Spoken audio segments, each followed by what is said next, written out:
Você está ouvindo mais um programa da Palavra da Vida Paraná, um bate-papo com pastores sobre assuntos ligados à vida cristã, ministério e teologia, de forma bíblica e sem aquela formalidade toda. Começa agora mais um episódio de Pastores de Chinelo.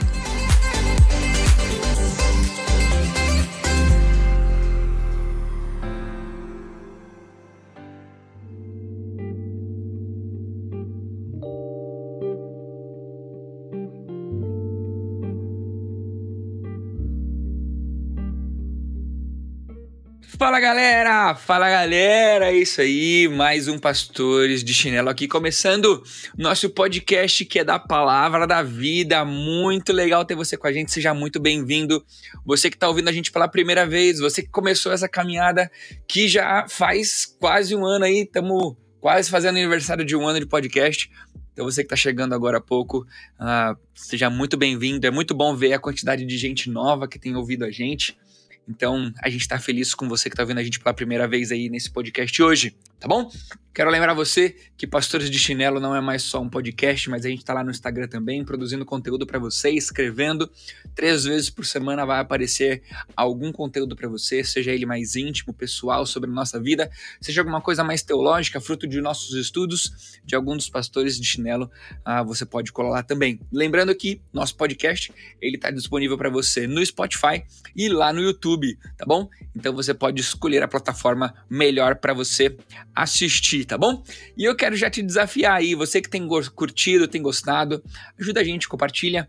Quanto mais pessoas você conseguir compartilhar, mais longe chega esse conteúdo, mais longe chega aquilo que nós temos estudado e temos nos dedicado para produzir para você, tá bom? Então não deixa de compartilhar. Se você tá no YouTube, clica aí no joinha, no sininho, clica em tudo e compartilha para geral no YouTube também. Se inscreva para você não ficar de fora e receber a notificação de que novos episódios estão no ar, tá bom? E hoje o nosso episódio é um episódio daqueles que estão fora da nossa série. Não vamos falar especificamente de igreja, embora falar de Deus, falar do cristianismo envolva a gente falar da igreja sempre, né? Mas não é um episódio dentro da nossa série. Nós já vamos falar o assunto, mas antes de falar o assunto, quero conversar com os 2 pastores de chinelo que estão junto comigo hoje. E eles são... Renato Buzo, para você que está chegando agora, aqui de Tupã, interior de São Paulo, escondido aqui na aldeia indígena de Tupã para o mundo, Renato Buzo. Isso aí. Fala, minha gente, Juninho aqui, Igreja Batista de Jardim Itamaraty, Campo Limpo, São Paulo, tamo junto de novo. E quando o Renato falou que é pro mundo mesmo, gente. Tem gente dos Estados Unidos, tem gente na Europa, tem espalhado aí o nosso podcast, tem sido uma alegria. E quando eu falei para o mundo também, é importante observar o seguinte, se você está em qualquer lugar do mundo aí nos ouvindo, você vai fazer o seguinte, você vai descobrir que tem alguém de Tupã aí, porque em todo lugar desse mundo tem alguém de Tupã. Pelo menos uma pessoa você vai encontrar que conhece Tupã, que viveu em Tupã, que teve uma relação com Tupã. Então, Tupã é o. É tipo São Paulino, né? Tem em todo lugar do mundo. Exato. É verdade. Somos 2 São Paulinos e um palmeirense hoje. Eu que vos falo, esqueci de me apresentar, sou o Thiago. Mas eu e o Júnior somos São Paulinos. O Renato, infelizmente. Interior de São Paulo, né, pessoal? Interior de São Paulo tem muito palmeirense. Sei lá por que tem interior de São Paulo. Tem palmeirense, mas é isso aí. O nosso assunto de hoje é trabalho. Vamos falar sobre trabalho, a relação do trabalho na Bíblia. O que conversar com o trabalho. Como cristãos vivermos esse assunto do trabalho. Eu já vou logo jogar aqui na roda pra gente bater um papo. Por que a necessidade de trazermos um episódio para falar de trabalho? Trabalho é trabalho, todo mundo tem que trabalhar, todo mundo tem que levantar o seu sustento e se vira. Seja youtuber, seja CEO de uma empresa, ainda que seja da sua própria empresa, mas a gente tem que trabalhar. E vai falar o que de trabalho? Por que falar de trabalho? Joga aí, Renato, Júnior. A gente tem que falar de trabalho porque existe uma dificuldade muito grande quando as pessoas pensam em trabalho e separa, né? Meu trabalho é uma coisa, minha vida com Deus é outra, né? E faz essa separação, existe essa normalidade, né? Geralmente as pessoas pensam que ser crente é coisa de ou na igreja ou em casa mas no trabalho a gente tem que se preocupar de fato só com o sustento, com a nossa profissão. As pessoas almejam crescer profissionalmente, mas se esquece do porquê tá vivendo isso, né?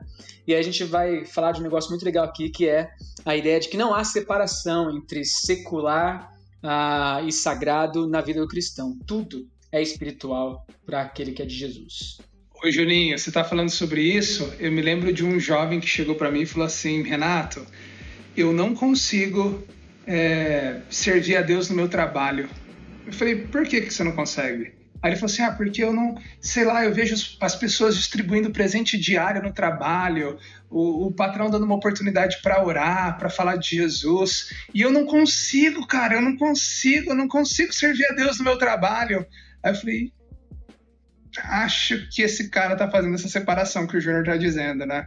Como se trabalhar é uma coisa e servir a Deus é outra, né? Impressionante como isso está impregnado na nossa cultura. Eu só sirvo a Deus quando eu estou falando de Jesus, literalmente, quando eu estou pregando, orando, né, no meu trabalho. Senão esse trabalho aí sem Jesus, ele não vale para nada, né? Agora, dá pra gente ir pro outro extremo também, né? Que é aquela pessoa que não separa nada e que vive intensamente o cristianismo dela no trabalho. E daí chega aquela sala com 27 pessoas na sala trabalhando, todo mundo na sua mesinha no computador e tudo mais, ela pega, liga a caixinha do computador, liga aquele louvor altaço. Deus vai na frente, abrindo caminho. Aí, mano, se torna aquele cristão chataço no trabalho. Todo mundo odeia o crente, porque o crente tem que colocar a música alta, aí não tem espaço pra colocar o papel em cima da mesa, porque ele deixou a Bíblia aberta em cima da mesa no Salmo 91. Pegou ungindo todo mundo de manhã. Pegou ungindo. Mas essa parada é séria. Eu acho que uma outra parada que a gente precisa pensar também é que existe muito impregnado em nós a ideia de que trabalho é um castigo. Talvez a gente tenha sido muito influenciado pelos gregos, né? A cultura grega traz o trabalho como castigo. Eu não sei se você se lembra, você que está nos ouvindo, né? O tal do mito de Sísifo. O mito de Sísifo é aquela ideia do cara que foi castigado pelos deuses. Sísifo foi um homem na mitologia grega castigado pelos deuses. E o castigo dele era o seguinte: foi colocada uma pedra muito grande no topo de um monte. Essa pedra, todos os dias, ela caía para o vale e o Sísifo tinha que empurrar a pedra até o cume da montanha. Aí, no final do dia, quando ele conseguia fazer isso, a pedra caía de novo no vale e todos os dias ele tinha que trabalhar levando a pedra até o topo, aí ela rolava, levava a pedra até o topo. E a ideia da cultura, da mitologia grega, é de que o trabalho é algo inútil, né? Para que a gente trabalha? É o mito de Sísifo. Parece que todo dia a gente tem que sair de casa para empurrar a pedra, aí a pedra vai lá para o topo, depois ela cai, e amanhã eu tenho que fazer de novo, e o trabalho vira algo sem sentido, é algo... A gente odeia segunda-feira, porque a gente não gosta de trabalhar, né? Então, castigo, é pesado, é chato. É importante a gente pensar nisso porque a palavra de Deus vê o trabalho diferente. E até olhar também, quando a gente lê a Bíblia e tudo mais, acaba gerando aquele preconceito com relação ao acúmulo do dinheiro, né? O cristianismo não fala e tal, pra gente dividir, mas aí a gente acaba transferindo esse argumento também às vezes para o trabalho. Então, peraí, se trabalhar serve só para ganhar dinheiro, e talvez essa compreensão errada do ganhar dinheiro, trabalhar só servir para ganhar dinheiro, bom, trabalho é mais uma coisa ruim porque é para ganhar dinheiro, não é para ganhar, e já vai também criando essa problemática, né, em cima do assunto trabalhar em si, né? Trabalho como ganha-pão, né? Eu preciso ganhar meu pão aí de cada dia, né, mano? Vamos lá, tal. E não ver o trabalho como vocação. Olha só. Uhum. Muita coisa pra se pensar, hein, cara? E muitas dúvidas também, né? Vira e mexe, tem um irmão, alguém da igreja que vem e fala assim: pastor, meu trabalho ele faz isso. Qual será que é a minha postura como crente diante dessa crise, né? Às vezes a questão de o olerite no final do mês, a questão das notas da empresa, a questão de alguém que trabalha numa empresa de construtora tem que conseguir algum favor dentro da prefeitura.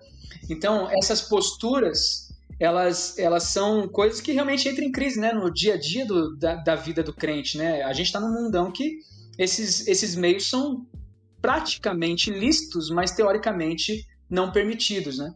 E aí entra essa crise dentro da mente e do coração do crente. Então a gente lida com isso todo dia, né? Como é que a gente faz? É isso aí. Mas então, ó, vamos fazer o seguinte, vamos começar entendendo um pouquinho, biblicamente, sobre o trabalho. O que a Bíblia fala em linhas gerais, né? Como a Bíblia lida com o assunto trabalho, onde isso surgiu, ao que somos desafiados com relação ao assunto trabalho, biblicamente. Legal. Quando a gente pensa sobre trabalho na Bíblia, a gente precisa ter 3 coisas em mente, 3 temas em mente. Eu vou chamá-los de criação, queda e redenção. Em termos mais práticos, eu diria o seguinte: criação é o que a Bíblia fala sobre o que o trabalho deveria ser.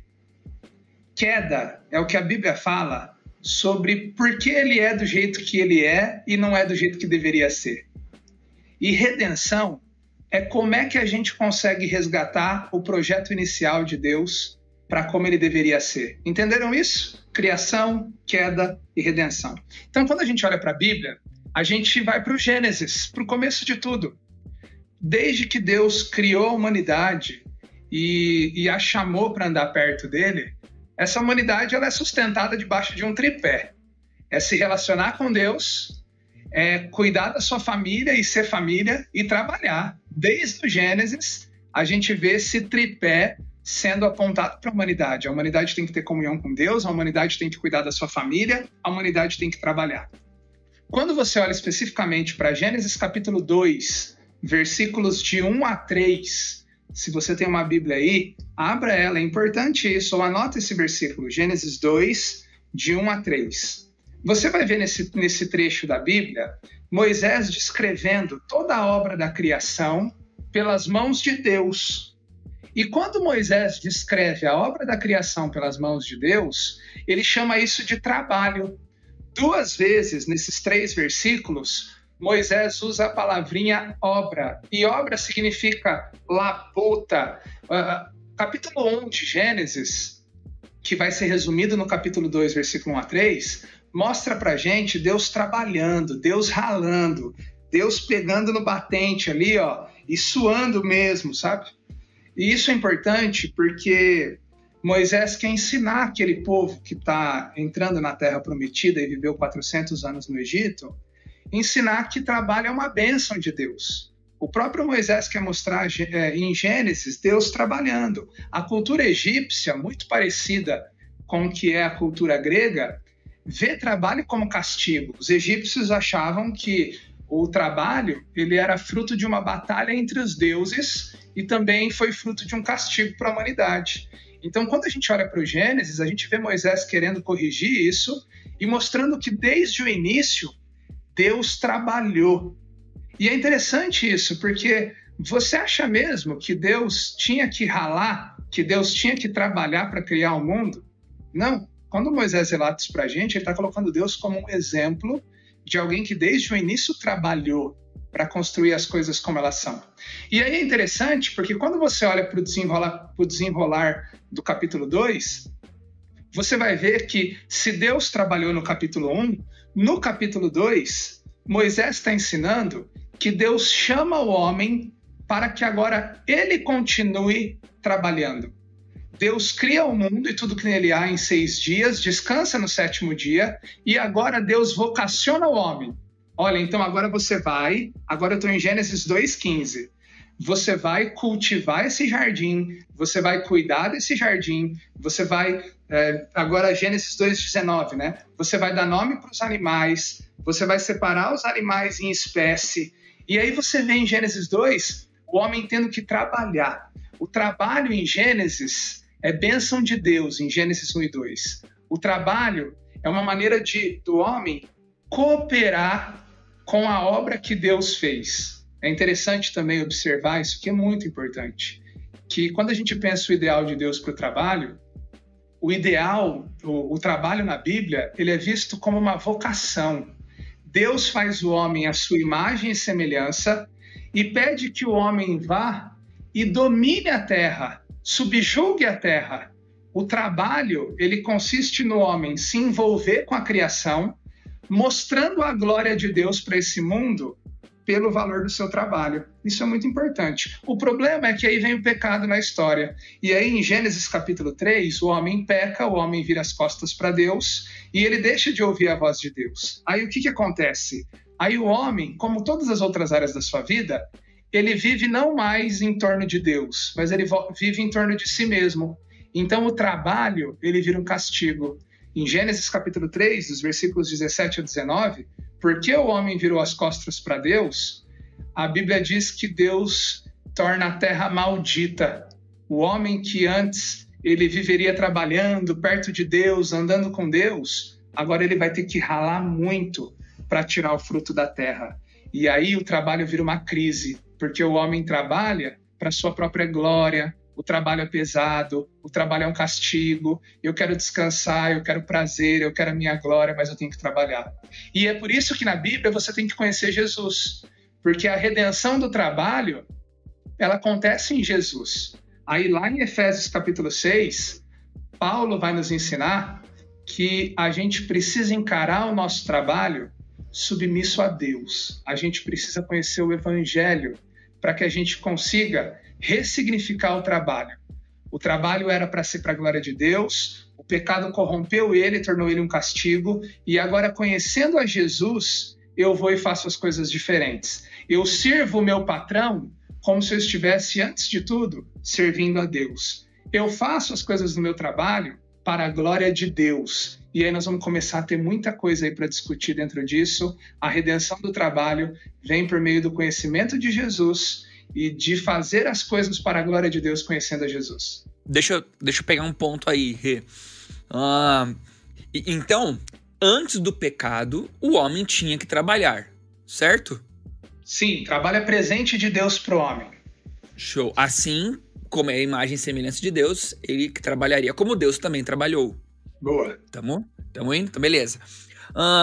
Mas o que então caracteriza essa mudança do trabalho? Porque assim, né? Quando a gente pensa, agora que depois do pecado o homem vai ter que trabalhar e tudo mais, bom, já tinha uma coisa errada aí, porque o homem já tinha que trabalhar antes e vai continuar trabalhando depois do pecado. Mas vem essa ideia de que, depois do pecado virou um castigo, passando aquela ideia, parecia que o homem ia ficar deitado no jardim, Deus ia vir e colocar uvas na boca dele, ia do nada cair na testa dele um churrasco pronto. E não era assim. O homem tinha que trabalhar. Mas então, qual é essa relação característica de trabalho que muda de antes para depois do pecado? Se ele tinha que trabalhar antes, se ele tinha que trabalhar depois, o que mudou nessa relação do trabalho por conta do pecado de fato? Eu creio que seja o propósito, Thiago.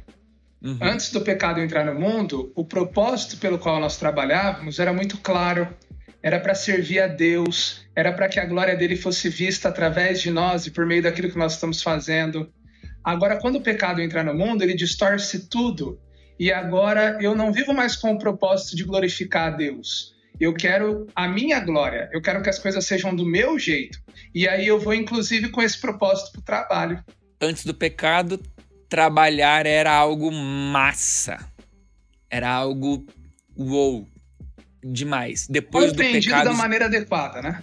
Isso, vivido da maneira adequada, ele era algo irado trabalhar, né? Irado, depois do pecado, se torna um fardo, se torna uma necessidade, se torna que droga, tem que trabalhar. Porque antes eu tinha prazer em andar com Deus e servi-lo, e agora o meu prazer é andar comigo mesmo e me servir, né? Eu tornei tudo disfuncional por causa do pecado, né? Essa disfunção aí, só para falar, não é só pro fardo, ele parte pro pêndulo da alegria também. Muita gente encontra no trabalho o seu motivo de alegria da vida. Então a gente tem uma disfunção geral. Não é só pra desgraça que é o trabalho. Tem muita gente que acha que o trabalho é a alegria da vida. Tipo, é a minha empresa, eu daria minha vida por isso aqui, eu me alegro com isso. Ou então a empresa que mudou a minha vida, eles me contrataram no momento e se tornou a razão da minha existência. Então, essa questão de propósito que o Renato falou, ela é bem importante, porque o que perdeu, no fim das contas, é o propósito da nossa existência e o porquê nós fazemos o que fazemos. Então, esse é um ponto, inclusive, que eu estava conversando um tempo atrás aqui na igreja, E a ideia que eu gosto de sintetizar da seguinte maneira: Deus não é algo que nós cremos e faz parte da nossa vida.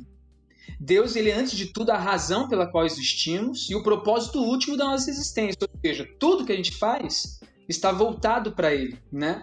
E isso só é redimido, só é resgatado, como o Renato falou aí, quando a gente olha para Cristo e aquilo que a própria Efésios vai dizer para a gente, Colossenses 3 também. Então, um dos pontos que eu acho que afeta também o porquê que o trabalho teve essa mudança tão drástica na perspectiva humana é que Deus, ele teve essa mudança drástica na nossa perspectiva. Ele se tornou algo que cremos muito mais do que o meio pelo qual nós subsistimos, né? Então isso inverteu todas as prioridades da nossa vida e isso trouxe essa dificuldade de relacionamento das esferas da nossa vida com o que somos. E fazer do trabalho a nossa alegria se transforma em desgraça, né? Exato. Se transforma em desgraça. É interessante Exato. como a gente tem o poder de tornar aquilo que é belo em algo feio, né? Deus fez o trabalho da maneira adequada para a gente curti-lo na medida precisa, é algo belo, mas porque a gente é idólatra, a gente torna tudo errado por causa do pecado, a gente torna o belo em feio. A gente não consegue amar um time de futebol da maneira adequada, a gente precisa ir para os extremos, a gente não consegue trabalhar do jeito adequado, a gente vai para os extremos, porque a gente tem poder de tornar o belo em feio, né? Exato.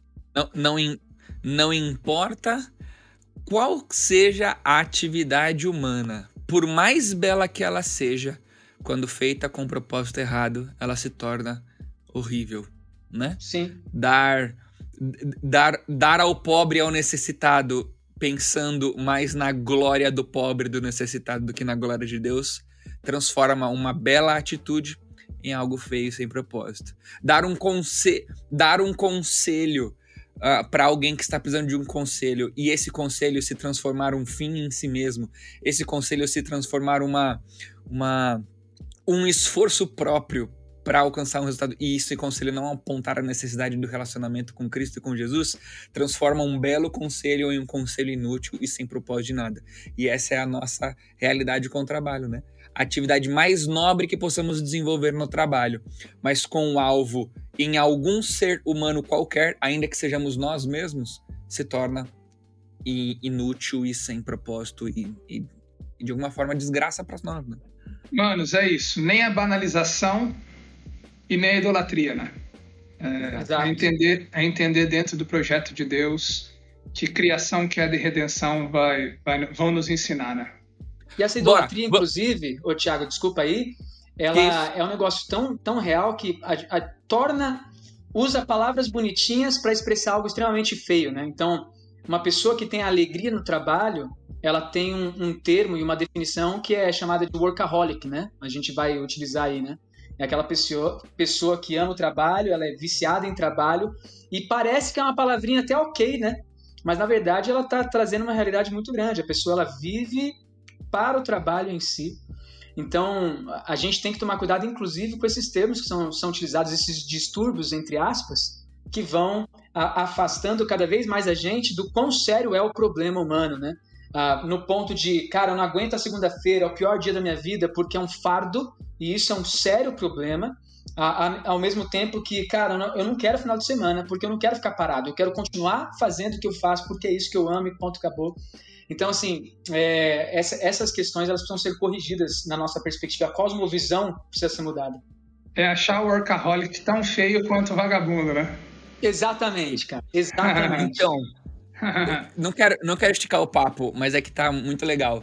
Mas como na nossa sociedade é comum nós transformarmos algo ruim em elogio.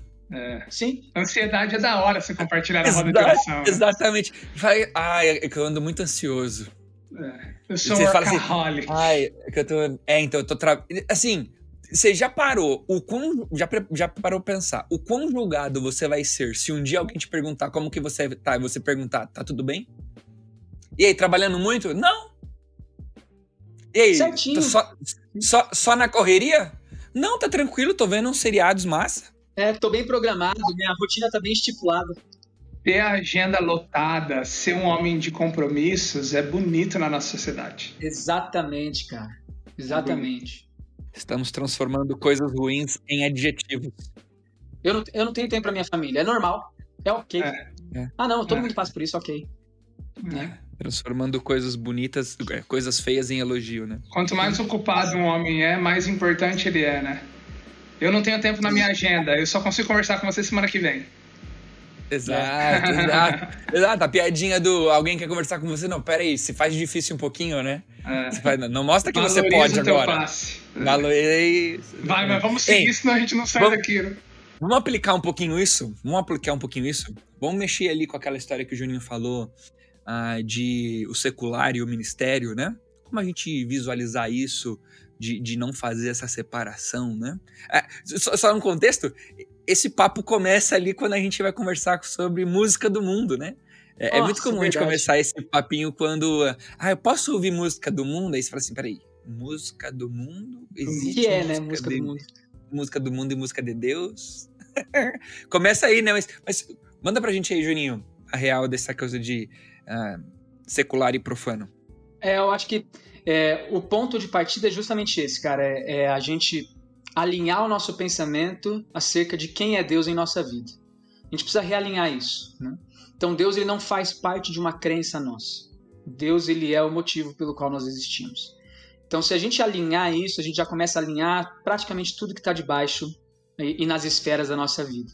Então, uma das primeiras coisas que a gente vai fazer é entender que quando a gente tem esse entendimento de quem Deus é e, de fato, ele é soberano sobre nossas vidas, em todas as esferas da nossa vida, a gente vai conseguir não separar secular e religioso e sagrado e profano, né? A gente vai juntar a ideia do porquê vivemos e por que estamos fazendo o que estamos fazendo, e a gente vai conseguir alinhar isso debaixo da soberania de Deus em nossas vidas. Então, textos clássicos que vão mostrar isso praticamente pra gente são 1 Coríntios 10, 31 e 32, por exemplo, né? Tudo que a gente tiver que fazer, quer comer, quer beber ou fazer outra coisa, façam para a glória de Deus. E o versículo 32 eu acho tão importante quanto esse, porque ele diz, cara, não se tornem motivo de tropeço nem para judeus, nem para gregos, nem para a igreja de Deus. A nossa esfera de ação, ela precisa ser uma esfera de ação que traz glória para Deus em todos os aspectos e que não atrapalhe ou tire a beleza do evangelho em nenhum dos aspectos dos nossos relacionamentos, por exemplo. Então, é importante a gente parar para pensar que o trabalho que não é realizado dentro do ministério ou dentro da instituição religiosa, ele é tão sagrado quanto o trabalho de um pastor ou quanto um trabalho de um missionário, né? No sentido de que ambos estão servindo ao Senhor nesse sentido.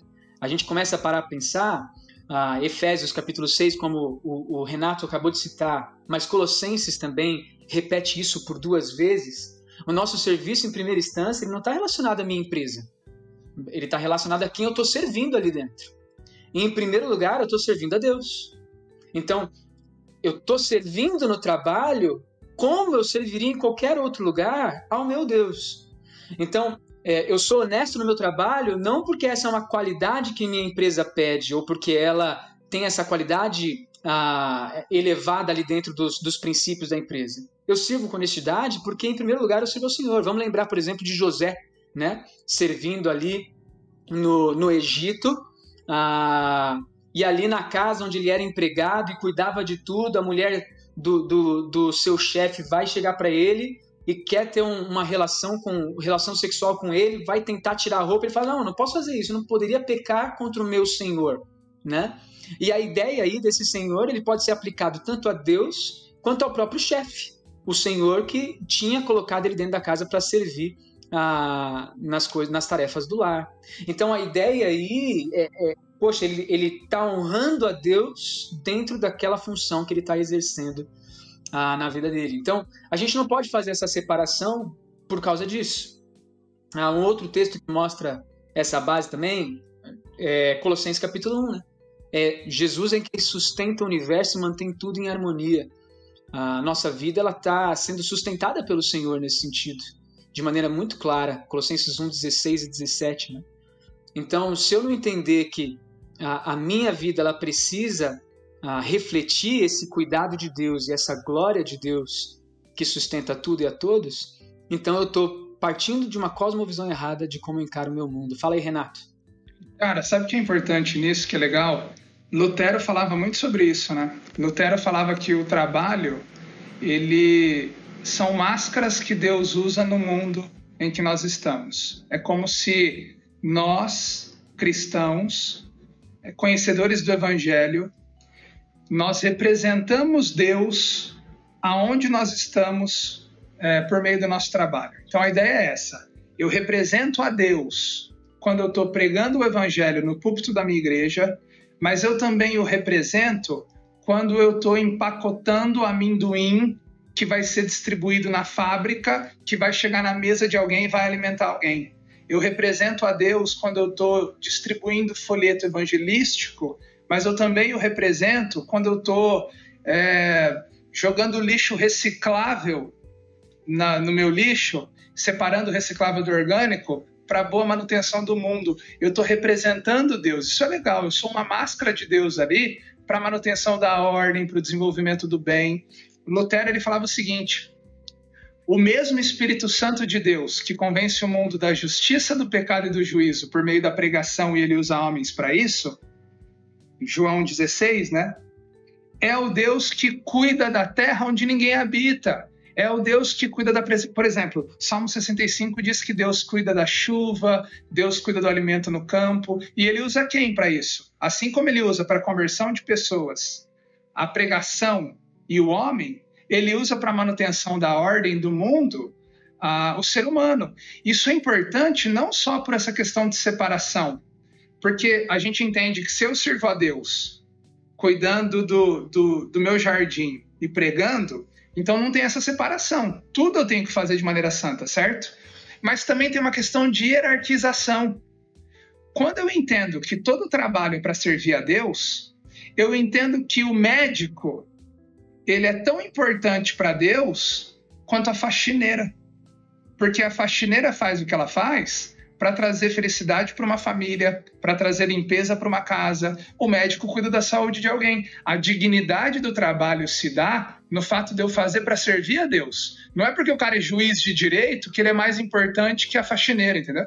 A faxineira possibilita o médico exercer a função dele com qualidade. Perfeito. Exatamente. E em tudo isso nós vemos Deus preservando e provendo para o homem usando pessoas. E eu acho que desse ponto é importante, cara, a cosmovisão. A quem sirvo, né? A quem eu estou servindo? Essa pergunta é muito importante, cara. E ligado nisso que você está falando também, Renato, a 1 Pedro 2,9, né? Somos sacerdotes, somos povo exclusivo de Deus, nós somos representantes aonde nós estivermos, cara. Esse ponto ele é muito importante. Geralmente a gente vai fazer essa separação, né? Não, o pastor é responsável por pegar o evangelho, o missionário é responsável por ir ao lugar onde o evangelho não chegou, o evangelista é responsável por falar de Jesus para as pessoas da rua, e eu sou responsável por exercer minha profissão. Não é isso. A minha profissão deve servir de evidência do Deus a quem sirvo, né? Eu sou uma máscara de Deus ali. Exatamente, eu sou esse sacerdote, eu proclamo o evangelho servindo profissionalmente de maneira exemplar, mas também proclamando o evangelho aonde o pastor não está. O pastor não está ali na mesa de cirurgia, o pastor não está ali atendendo um doente no consultório que está desesperançado da vida. Quem está ali é o médico, né? Quem está ali é o servo de Deus. Então, a quem eu sirvo e como eu uso minha profissão para mostrar a glória de Deus é um ponto muito importante, cara, que a gente precisa realinhar numa cosmovisão alinhada com quem é Deus em nossas vidas, né? Cara, você tem noção, se todo mundo fosse pro seminário, quem é que ia fazer o papel higiênico pra gente limpar o bumbum? Quem é que ia colher o trigo pra gente fazer o pão? Um outro pastor de chinelo, o Bruno, ele gosta de brincar de um texto que eu gosto muito, né? Que se você tivesse que escolher um texto, um versículo para ser o versículo central da Bíblia, né? Se a gente fosse fazer a conta, né, de Gênesis, Apocalipse lá, o texto do meio fica lá em Salmo, alguma coisa assim, o versículo que fica no meio, né? Mas o versículo do meio da Bíblia, ele brinca que seria Efésios 1:10, né?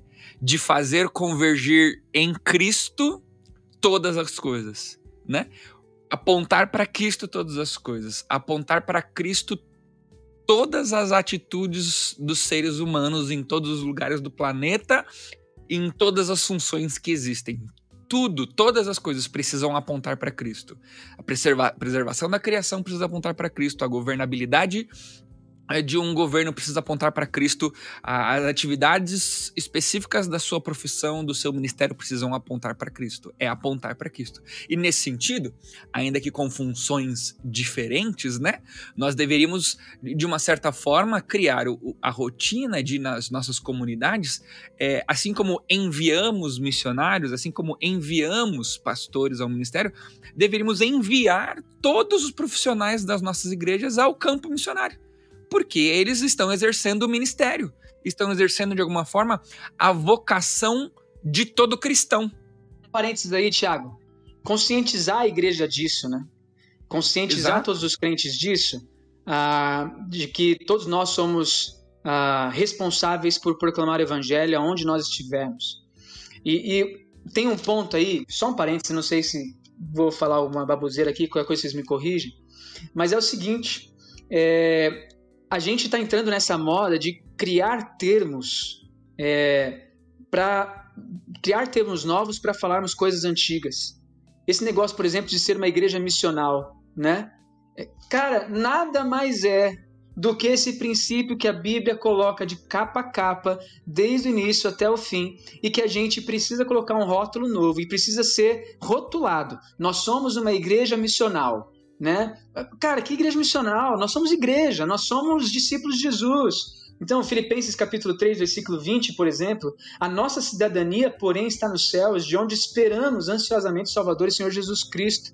Filipenses 1, 27 vai falar que a gente deve viver de maneira digna dessa cidadania que a gente tem. A ideia clara de que nós somos servos do rei, e conforme Jesus ensina no Sermão do Monte, nós devemos viver de acordo com os princípios deste rei, né? Aqui, enquanto aguardamos a vinda do reino. Então, cara, esse negócio de igreja missional é pleonasmo, né? É o quê?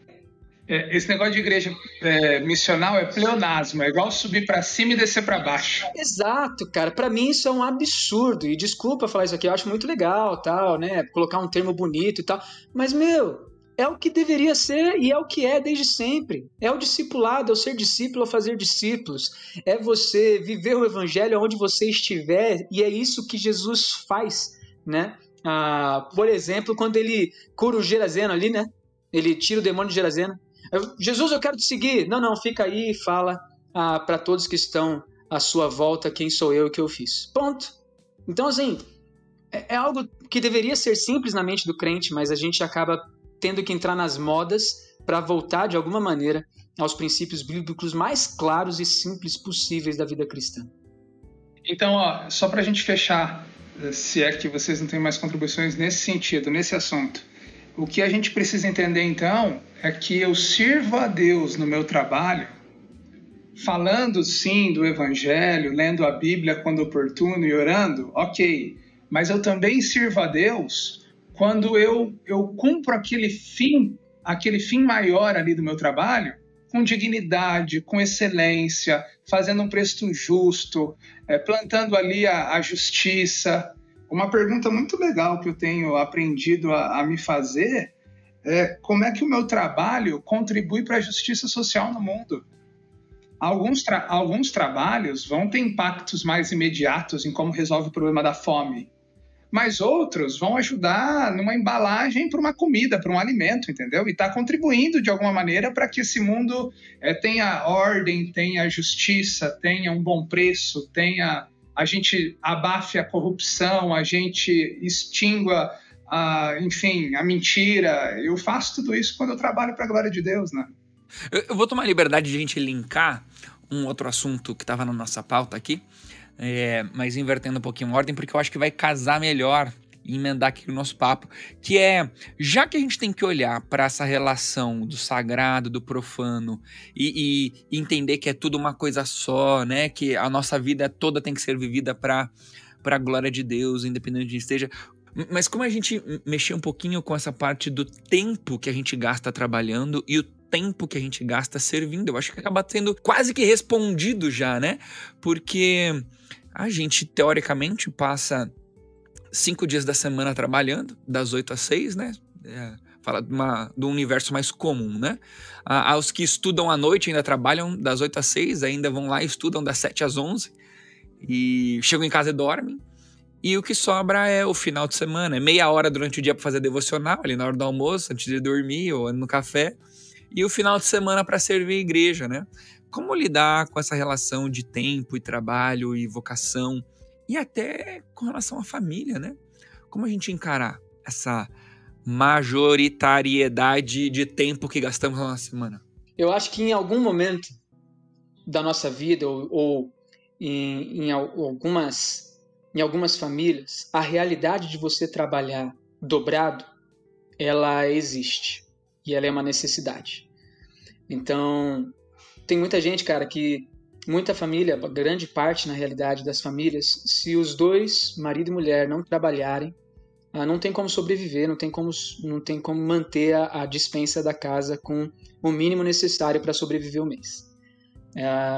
E aí, nesse sentido, os filhos precisam ficar integralmente dentro do lar, dentro da escola, ou em alguma trabalho de ação social que seja contraturno. Então, essa é uma realidade que existe. Essa é uma realidade muito clara, assim. Então, a gente não pode, e a gente tem que tomar muito cuidado com isso, né? É de colocar um ideal e falar, poxa, esse ideal, ele é o que todo mundo tem que viver, senão está todo mundo pecando. Eu acho que a gente tem que fugir bastante dessa ideia, porque existem realidades diferentes, né? E existem dificuldades muito grandes em muitas famílias. E também existem escolhas. E tem famílias que escolhem ganhar dinheiro, né? Escolhem sacrificar todo o tempo possível da sua agenda ao trabalho para ter um estilo de vida mais equilibrado ou mais folgado, que possa viajar, que possa isso e possa aquilo, e possa pagar uma escola para o filho, e possa pagar uma faculdade e tudo mais. E escolhem isso abdicando ou tirando o privilégio de passar mais tempo com a própria família. Então existem essas realidades. Eu gostaria só de fazer essa separação aqui.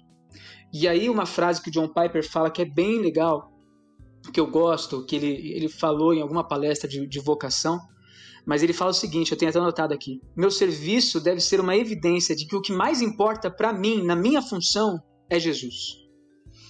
E eu acho que isso é muito legal de ser trazido aqui. O meu trabalho, ele deve ser uma evidência de que o que mais importa para mim é a glória de Jesus, e não a minha glória, não o meu status, não as minhas conquistas. Então isso deve nivelar, por exemplo, a ideia daqueles que abdicam de tudo para ganhar dinheiro e ter uma vida mais focada, inclusive a própria família. Eles não estão mostrando que o mais importante para eles é Cristo, eles estão mostrando que o mais importante é, de fato, uma vida mais tranquila. E talvez a desculpa para que eles vivam isso é, poxa, eu consigo dar uma oferta maior para os trabalhos missionários da igreja, né?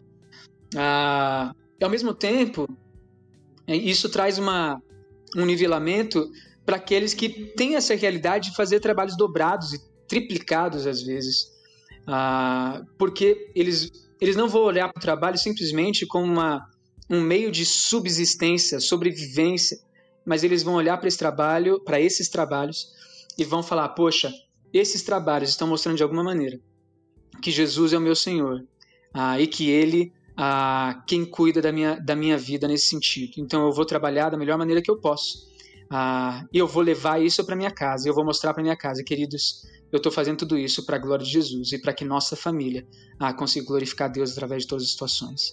Então é uma ideia de realinhar pensamentos, né? Então, quando o nosso tempo, por falta de necessidade, fere de maneira clara a prioridade da família, por exemplo, é um sinal que eu preciso realinhar a partir dessa evidência que Cristo está sendo na minha vida. Então são pontos que a gente vai trazendo aí para mexer um pouquinho no nosso coração, né?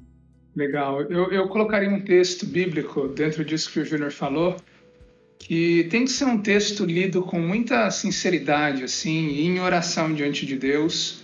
E eu levaria por meio desse texto e colocando tudo isso que o Júnior falou como uma ação pessoal. 1 Timóteo, capítulo 6, versículos 6 a 10. Paulo diz assim, né? De fato, a piedade com contentamento é grande fonte de lucro, pois nada trouxemos para esse mundo e dele nada podemos levar. Por isso, tendo o que comer e com o que vestir-nos, estejamos com isso satisfeitos. Os que querem ficar ricos caem em tentação, em armadilhas e em muitos desejos descontrolados e nocivos que levam os homens a mergulharem na ruína e na destruição, pois o amor ao dinheiro é a raiz de todos os males. Algumas pessoas, por cobiçarem o dinheiro, desviaram-se da fé e se atormentaram com muitos sofrimentos. Esse texto é muito importante para a nossa reflexão. A prioridade da nossa vida tem que ser a piedade. É claro, algumas pessoas precisam trabalhar muitos, outros trabalham porque idolatram o trabalho, mas nós precisamos sempre vigiar para que a gente não tenha esse padrão do que entendemos, né, ser o padrão de uma qualidade de vida, algo pecaminoso. Nós precisamos priorizar a piedade, nós precisamos priorizar o embaixar o reino de Deus, o levar Jesus para a nossa família e cuidar muito. Essa linha é muito tênue, não tem uma receita de bolo aqui, né, para dizer o quanto você trabalha, o quanto não, mas eu acho que essa passagem de 1 Timóteo 6, de 6 a 10, pode te levar a um exame preciso disso. Deixa eu exemplificar, Renato, com algo que nós vivemos aqui em família, né? Antes de a Cecília nascer, eu e a Andriele, nós nos permitimos viver os nossos sonhos, seja ministeriais e de trabalho, com uma certa, como é que eu vou dizer, com uma certa frouxidão de limites, assim, né? Os dois casados, sem filhos, né? A gente não tem muito, assim, limites para sonhar e para criar expectativas, né? Óbvio, tínhamos nosso tempo em casal e tudo mais, mas vamos lá, vamos fazendo. Com a chegada da Cecília, a gente teve que realinhar algumas coisas, né? E foi muito interessante, porque na época, logo que a Cecília nasceu, eu não vivia uma possibilidade de fazer muitas escolhas. Qualquer escolha que eu fizesse, eu teria que cortar bruscamente alguma de minhas responsabilidades. E na época, a Andriele tinha uma flexibilidade para fazer algumas escolhas. Olhamos o nosso planejamento familiar e quando a Cecília nasceu, a Andriele optou não acumular mais coisas na agenda dela, para que nós pudéssemos, como família, dar uma atenção para a Cecília, né? E com o passar do tempo, principalmente pertinho ali da pandemia, a gente foi entendendo que algumas coisas com relação ao emprego da Andriele foram mudando a dinâmica. E a Andriele começou a ter um pouco mais de necessidade de responsabilidade. E eu tive a oportunidade de tomar algumas decisões ao contrário, de eu ter um pouco mais de liberdade na minha rotina a ponto de poder ficar com a Cecília e dar esse tempo familiar. Então nós fomos decidindo nesse sentido. E hoje a gente tem, óbvio que a pandemia nos ajudou bastante nessas responsabilidades, eu estar trabalhando em casa, a Andriele também, mas a gente conseguiu, como família, colocar na ponta do lápis e ver como que nós poderíamos administrar, na sabedoria que Deus tinha nos dado, a maneira de lidarmos melhor com a realidade das nossas outras funções além de trabalhar. Funções familiares e funções ministeriais. É óbvio que tem gente que não pode fazer o que eu e a Andriele fizemos, né? Tem gente que, como o Juninho falou, vai ter que trabalhar os dois, o pai e a mãe, o marido e a mulher, ou recém-casados, né? Recém-casados que provavelmente têm empregos com uma realidade financeira bem mais encurtada, né? Bem mais apertada, e vão ter que trabalhar o dia inteiro, o tempo todo, e é isso. E aí a questão vai trabalhar muito mais o princípio da coisa na mente, né? Do que de fato... Então, ligando até isso que você está falando, por exemplo, essa pessoa que precisa trabalhar o tempo todo, sei lá, 24/6, 24/7, não para de trabalhar, invariavelmente vai ter o tempo de descanso em casa ou com a família, né? E aí, poxa, como ele poderia evidenciar que o tanto que ele trabalha é para Cristo e glorifica Cristo também no cuidado com a família? Eu vou dar um exemplo simples aqui. Às vezes o tempo em família, ele pode ser muito bem aproveitado limpando a casa juntos, né? Poxa, você vai limpar a casa juntos, que isso seja um prazer para você, não porque você está limpando, mas porque você está passando tempo com a sua família, coisa que você não consegue por causa do seu trabalho diário, né? Às vezes a gente tem muito essa limitação, estou em casa é para descansar, não vou fazer nada aqui. Pô, mas às vezes cuidar da casa, né? Você está consertando uma gaveta, o seu filhinho pequeno está ali te atrapalhando, pegando parafuso, Aquilo é o momento que você está ensinando para o seu filho: filho, é prazeroso estar com você. Papai não está mais tempo porque tem que trabalhar, né? Então, coisas simples, né, que a gente poderia fazer. Não chegar em casa e sentar no sofá ver TV. Vai chegar em casa e lavar a louça junto com a esposa, por exemplo, né? Lavar a louça junto com o marido, limpar o chão do banheiro junto com o filho, né? Para aqueles que têm filhos pequenos, fazendo bagunça com os filhos pequenos dentro do banheiro. Então, são momentos que a gente pode realinhar e pode falar: poxa, eu estou fazendo o que estou fazendo porque eu preciso, e é para a glória de Cristo nesse sentido. E eu posso aproveitar esse tempo com vocês. O crítico fala. Só não vai jogar cloro no banheiro junto com seu filho lá e brincar de escorregar com ele em cima do cloro. Nossa, é verdade. Né? Você fez isso já, né, Thiago? Brincadeira. Também trazer essa realidade para aqueles que têm mais condições financeiras. Será que nesse momento, na fase da vida que a gente está vivendo, por exemplo, com filhos menores, será que é necessário os dois trabalharem?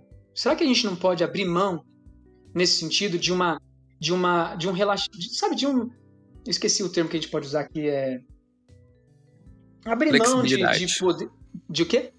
Uma flexibilidade. Isso. Abrir mão de ganhar muito dinheiro nesse momento, de juntar bastante dinheiro. Será que a gente não pode abrir mão disso por um período? Porque a gente vai dar uma ênfase maior no cuidado familiar, né? Onde só um vai trabalhar o que trabalha de fato, o outro pode ficar mais tempo em casa com os filhos e tal, e a gente pode junto aproveitar melhor nosso tempo, mesmo que com um orçamento um pouquinho mais apertadinho, nesse momento da fase da nossa vida. Então, é colocar Cristo em primeiro lugar, e às vezes a gente vai precisar tomar essas decisões, né?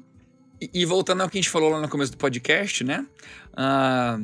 Sobre o coração, sobre o propósito, aquela parte lá do Gênesis, é o seguinte: alguém pode trabalhar 70 horas na semana com o coração no lugar certo, com o foco no local certo, glorificando a Deus, e alguém pode ficar 70 horas em casa, se dedicando à família e ainda assim estar com o coração no lugar errado. Então temos que, inclusive, pensar nisso, né? Pensar na motivação e não necessariamente naquilo que está fora, né? Nas atividades em si, mas aquilo que também está dentro vai ser um grande fator decisivo, né? Eu penso que todo cristão, ele, quando olha para esse projeto de vida de eu tenho que glorificar a Deus, isso é um projeto de vida que todos nós temos em comum: representar a Deus, glorificá-lo e andar perto dele, né? Todos nós, dentro desse projeto de vida, a gente parte com 4 pilares que a gente tem que trabalhar, que é como eu vou cultivar a minha relação com Deus nisso tudo, como eu vou desenvolver a minha família, como eu vou trabalhar e como eu vou me envolver com a minha comunidade. Todos nós precisamos pensar o projeto de vida no mínimo em 4 pilares, no mínimo. Relação com Deus, família, igreja e trabalho.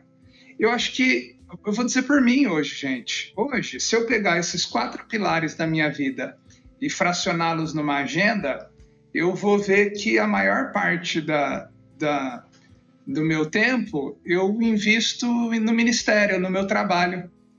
Mas a questão não é... A questão é quão intencional eu sou em cada um desses pilares da minha vida. No pouco de tempo que eu tenho nessa área, ou no muito de tempo que eu tenho naquela área, é o quanto eu faço as coisas voltado para Deus, com o meu coração voltado para Ele. A gente precisa constantemente se avaliar, colocar isso no papel, ver como estão essas funções da nossa vida, como é que a gente está fazendo, como é que a gente pode fazer mais de um lado, menos de outro, equilibrar tudo isso, né? Só para consumar, então, esse ponto aí, de maneira bem rápida, meu trabalho não é minha alegria, também não deve ser meu fardo. Antes, meu trabalho é meu ministério, né? Então, a gente poderia resumir dessa maneira nesse sentido, né? Não pode ser meu fardo, mas também não deve ser a minha alegria. Antes é o meu ministério, o lugar onde eu sirvo ao Senhor, e ponto, acabou. E acaba que tudo isso tem muito a ver com dinheiro também, né? O dinheiro vai causar influência, né? A ausência do dinheiro pode nos querer fazer trabalhar mais. A abundância do dinheiro às vezes vai fazer nos querer trabalhar mais ainda, porque gostamos dessa abundância, né? De uma maneira bem... Eu ia falar sintética, tá certo falar isso?